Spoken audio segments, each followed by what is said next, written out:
तर good morning मंडळी. सकाळी आलता इनू शेट बघू शकता. त्यानंतर मॅच होती म्हणून गेलो रुपयाची ती गॉगल घ्यायला. तर बघते बाप्या अजून झोपलाय. काय करावं सांगा, नुसता आळशी हो. त्यानंतर भेटला नील अष्टमकर.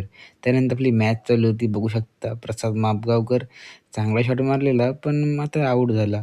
त्यानंतर आमचा कॅप्टन काय जामच जेवला हो, काय सांगू तुम्हाला. त्यानंतर मी सुद्धा जाम जेवलो. त्याच्यानंतर मॅच चालू होती. तर मध्येच झाला आमचा मॅटर. बघू शकता मॅटर किती वाढलेला. त्यानंतर त्यांच्याकडून घेतली एंट्री फी. त्यांना माहिती आहे नियम नाही काय. घरी आल्यानंतर बघते ही दोघं आलती. 2 आयकॉन आगरसुरातली. त्यानंतर गेलतो केस कापायला.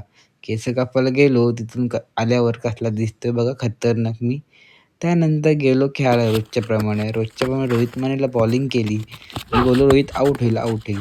तिसऱ्या बॉलला रोहितला आउट केलता, पण डालनी कॅच सोडली. काय करावं सांगा? नशीबच नाही. त्यानंतर घरी आलो आणि करू ब्लॉग बाय बाय.